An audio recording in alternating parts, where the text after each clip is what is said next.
3. When you're stuck doing your homework, I think I have this theorem. It's called the Pythagorean theorem.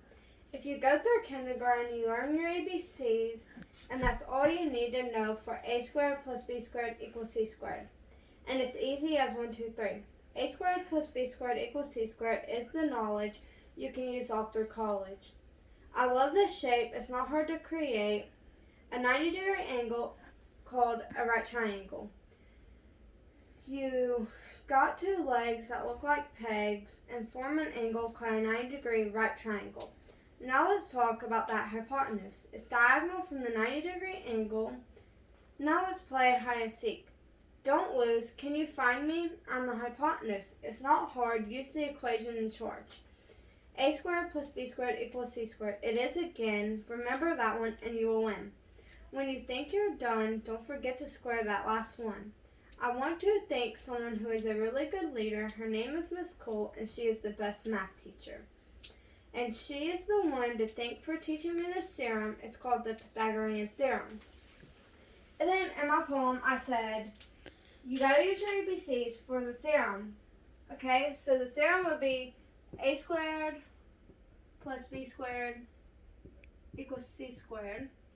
And then I also cited in the video, you have two legs that form a 90-degree angle, okay, and then you would use those two legs for a squared and b squared.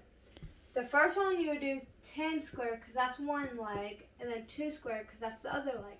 And then you don't know the hypotenuse, so you do c squared for it. And then you would square what is 10 squared, which would be 100, plus 2 squared, which would be 4, equals c squared. And then you would add 100 plus 4, which is obviously 104, equals c squared. And then I also cited something in my poem that says, when you think you're done, which you would think you were done, when you get 104 equals c squared.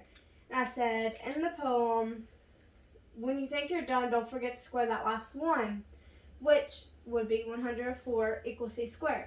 So you would have to square 104, which would be the last one. And then you would get 10.2 or 10.20 as your answer.